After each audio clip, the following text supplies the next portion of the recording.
Hello, my name is Dr. Janice Jefferis, and I will be presenting my dissertation research at the roundtable discussion. The title of my dissertation is It's Not My Place, Internalized Norms of Whiteness in Early Childhood Education Teacher Preparation. The research questions that led my investigation were: one, in what ways is white womanhood and niceness reinforced or challenged within early childhood education teacher preparation? Two, how do early childhood education students describe their preparatory experiences in early childhood teacher preparation programs to work effectively with Black and Brown children? And lastly, three, in what ways do the themes of asset-based, neutral, and/or deficit thinking with respect to Black and Brown children emerge in early childhood teacher preparation program curriculum content and instruction? I used a qualitative case study method where I collected two data sources, one from a demographics questionnaire, and I conducted 60-minute Zoom interviews with early childhood teacher preparation program students. They could either be current or former.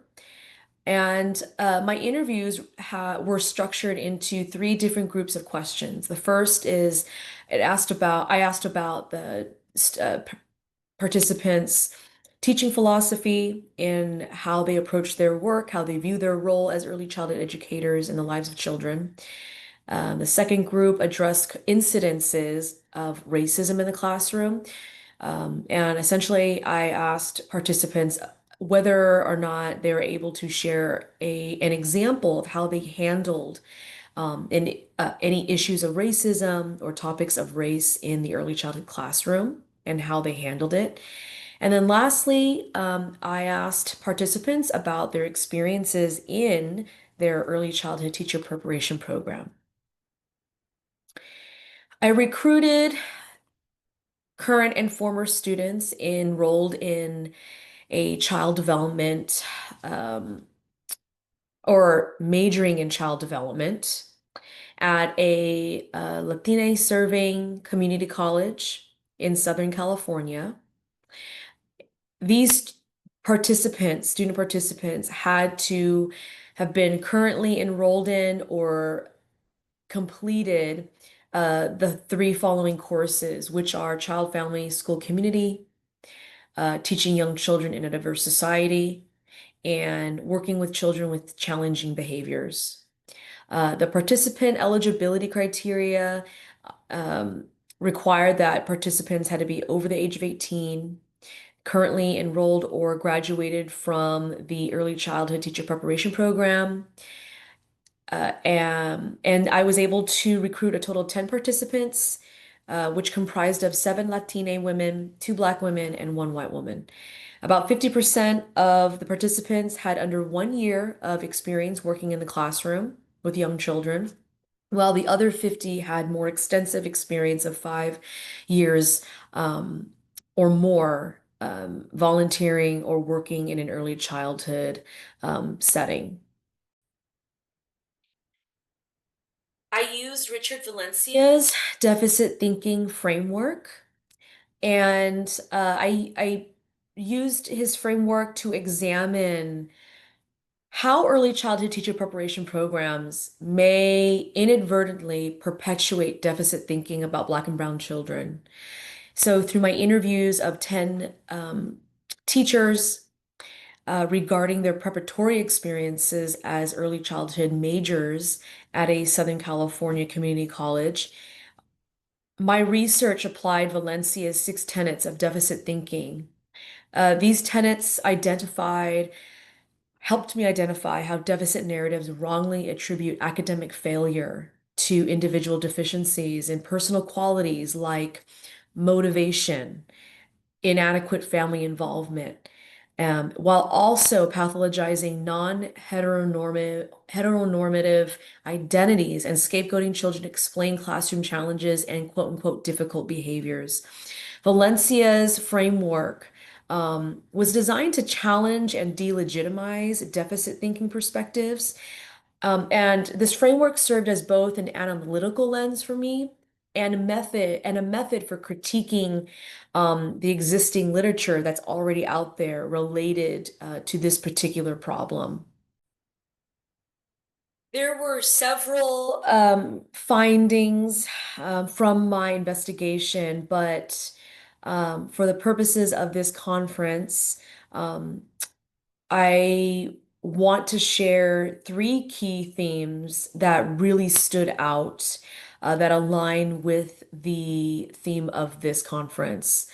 First, both early childhood teacher preparation students and the program itself upheld standards of whiteness with internalized norms of white womanhood that was pervasive in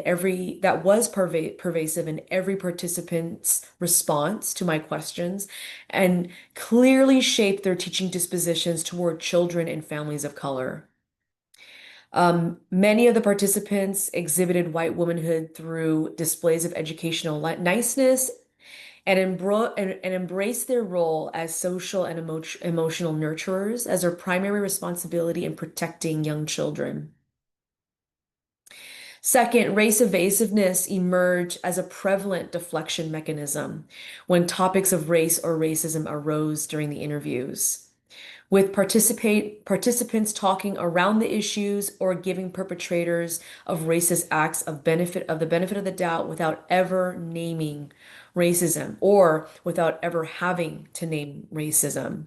Rachel, a 38-year-old white woman in my study, used deflection of techniques um, to avoid conversations about potentially um, making an admission for engaging in a conversation that painted one of her students in a negative light because of their race.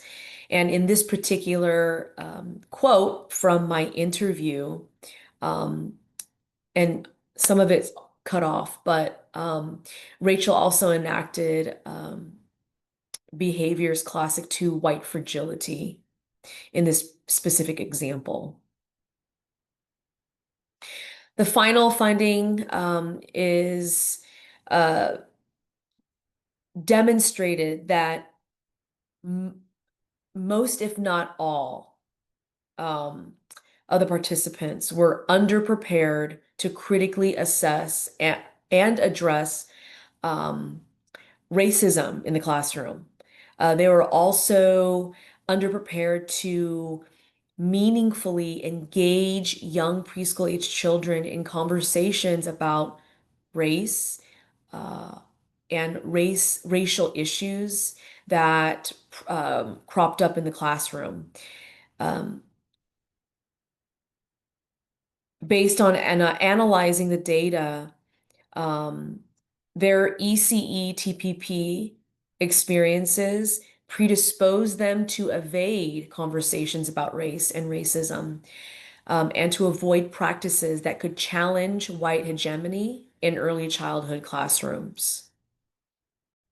And this last and final finding is um, highlighted with Jessica, a Latina early childhood educator and former student in the early childhood teacher preparation program.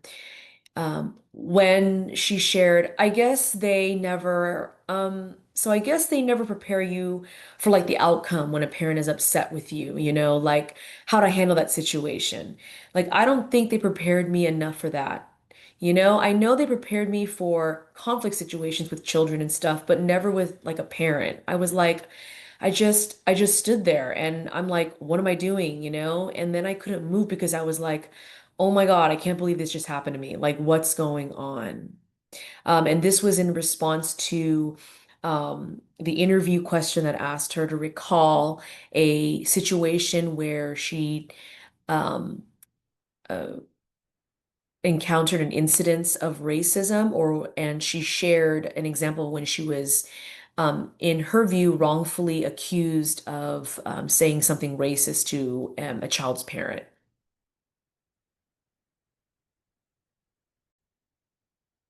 The implications of this study, um, tell us that there needs to be a program-wide overhaul to student learning outcomes, teacher preparation program, curriculum and content, as well as program learning outcomes. And namely, the implications of this study really underscore the urgent need for comprehensive transformation of how we prepare our future early childhood educators. We need to move beyond superficial approaches to diversity and cultural responsiveness, because the findings reveal that current preparation inadequately equips early childhood educators to work effectively with Black and Brown children through asset-based perspectives. And this is largely due to faculty who themselves lack training in critical anti-racist pedagogical approaches and thereby continuing to perpetuate deficit narratives about children and families of color. Now, while my study was limited to one institution, I really believe that my data reveals how these teacher early childhood preparation courses operate from a privileged white heteronormative position that equates cultural responsiveness with niceness rather than critically examining systemic racism.